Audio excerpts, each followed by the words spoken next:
नमस्कार दोस्तों, हमारे चैनल पर आपका स्वागत है। आज हम लाए हैं एक अनोखी और सस्पेंसफुल सीखने वाली कहानी। एक छोटे से गांव की कहानी है जहां एक अजीब सी घटना घटित होती है। गांव वाले सुनते हैं कि रात के समय जंगल में अजीब मिश्रित आवाजें आती हैं। एक दिन गांव का एक युवक अर्जुन ने तैयारियों के साथ रात के समय जंगल की ओर रुख किया। वह चुपके से आवाजों की ओर बढ़ा और वहां एक रहस्यमय द्वार मिला। द्वार को खोलते ही वह एक अद्भुत दुनिया में पहुंच गया, जिसमें जादुई पौधों और विचित्र प्राणियां थीं। यह दुनिया उसके लिए एक रहस्यमय और सस्पेंसफुल सफर बन गई। अर्जुन ने वहां एक बड़े राजा की कहानी सुनी, जिसने एक विशेष रत्न को पाने के लिए अनगिनत कठिनाइयों का सामना किया था। रत्न के पीछे छिपे राजा के रहस्यों ने अर्जुन को भी एक नए सफर में धकेल दिया। कहानी में सस्पेंस, रोमांस और आध्यात्मिकता के रंग भरते हुए अर्जुन ने अपने गांव को बचाने के लिए अद्वितीय परीक्षणों का सामना किया और अनदेखी जगहों का खुदाई किया। अर्जुन एक सामान्य गांव का युवक अपने पिताजी के साथ खेतों में काम करता था। एक दिन उसने गांव के पुराने मंदिर में एक रहस्यमय छिद्र देखा। छिद्र से बाहर निकलती हुई एक पुरानी किताब ने उसकी रुचि बढ़ा दी। उसने किताब पढ़ी और जाना कि गांव के पास एक गुप्त सम्राट का खजाना छिपा हुआ है। अर्जुन ने अपने दोस्तों के साथ खजाने की खोज में निकला। सफलता की दिशा में बढ़ते हुए उन्होंने खजाने को पाने के लिए अनेक कठिनाइयों का सामना किया, लेकिन जैसे ही वे खजाने की करीब पहुँचे, वहाँ एक रहस्यमय गुप्त द्वारा संरक्षित सैन्य था जो उन्हें रोकने के लिए तैयार था। उन्हें समझ में आया कि खजाना सिर्फ उनके लिए नहीं बल्कि उनके सामाजिक जिम्मेदारियों के लिए भी है। आखिरकार अर्जुन ने सैन्य के साथ एक युद्ध किया और रहस्यमय खजाने को हासिल किया, लेकिन उसने सीखा कि असली धन उसके सामाजिक संबंधों, मित्रता और उदारता में है। सूरज ने अपने गांव में एक पुराने हवेली के बारे में सुना, जिसमें रहने वाला एक व्यक्ति रहा करता था जिसे कोई नहीं देखा था। गांव वाले कहते थे कि रात को हवेली से अजीब आवाजें आती थीं। सूरज की जिज्ञासा बढ़ी और एक रात वह हवेली की ओर बढ़ा। हवेली का माहौल बेहद रहस्यमय था और वहाँ कुछ अजीब सा था।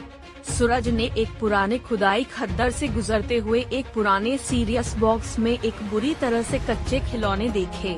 धीरे धीरे सूरज ने समझा कि ये किसी भूतपूर्व संबंधित घटना से जुड़े हो सकते हैं। जब रात हो गई, हवेली में अचानक राजा रानियों की आवाजें गूंजने लगीं। उन्होंने खुद से कहानी सुनाई, जिसमें उनकी भूतपूर्व प्रेम कहानी थी और एक अत्यंत दुखी किस्से का सामना करना पड़ा था। सूरज ने राजा रानियों की आत्माओं को शांति प्रदान की और हवेली को विमुक्त कर दिया। इस रहस्यमय कहानी ने सूरज को एक नए दृष्टिकोण और जीवन के मूल्यों की पहचान कराई, जिससे उसका जीवन सुस्त और अर्थपूर्ण हो गया। एक छोटे से गांव का नाम था जहां की रातें हमेशा अजीब और रहस्यमय रहती थीं। गांव के किनारे पुराने गुमनाम मकान में एक ब्यूटीफुल लड़की सीमा रहती थी। उसका चेहरा हमेशा एक गहरे रहस्य से ढका रहता था। एक दिन गांव के एक नौजवान युवक नामक राज ने तय किया कि वह सीमा के रहस्य को सुलझाएगा। रात के समय जब सब सो रहे थे, राज ने सीमा के मकान की तलाश में कदम रखा। मकान के अंदर उसने एक पुरानी पुस्तक बरामद की, जिसमें एक प्राचीन राजा और रानी की कहानी थी। कहानी में बताया कि एक समय राजा रानी को एक जादुई वृत्ति ने अजनबी दुनिया में भेज दिया था। सीमा उसकी आत्मा थी जो इस रहस्यमय पटोर को सुलझाने की कोशिश कर रही थी। राज ने सीमा के साथ यह रहस्यमय यात्रा शुरू की, जिसमें वे अनजाने रास्तों, भूतपूर्व और रहस्यमय स्थानों से गुजरते गए। प्रति कदम से सस्पेंस बढ़ता गया। अंत में राज और सीमा ने अपनी मेहनत और साहस के साथ वह जादुई वृत्ति तक पहुंचा लिया और राजा रानी को मुक्त कर दिया। गांव में खुशी का माहौल बन गया और सीमा का रहस्य अब सभी के सामने खुला था। एक छोटे से गांव का नाम था रामपुर। गांव में एक अजीब गुफा थी जो लोगों के बीच रहस्यमय भूतपूर्व कहानियों से भरी रहती थी। गुफा के पास एक बड़ा पेड़ था, जिसे सभी लोग भूतिया पेड़ कहते थे। गांव का एक छोटा सा बच्चा आर्यन ने गुफा के बारे में सुना और उसे और भी अधिक रोमांचित किया। एक रात जब सभी सो रहे थे, आर्यन ने निर्णय लिया कि वह रात के अंधेरे में गुफा की ओर बढ़ेगा।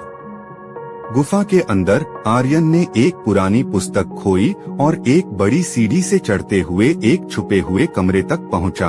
वहां एक रहस्यमय चेस्ट मिली, जिसमें एक पुरानी चिट्ठी और एक पुराना साझा था।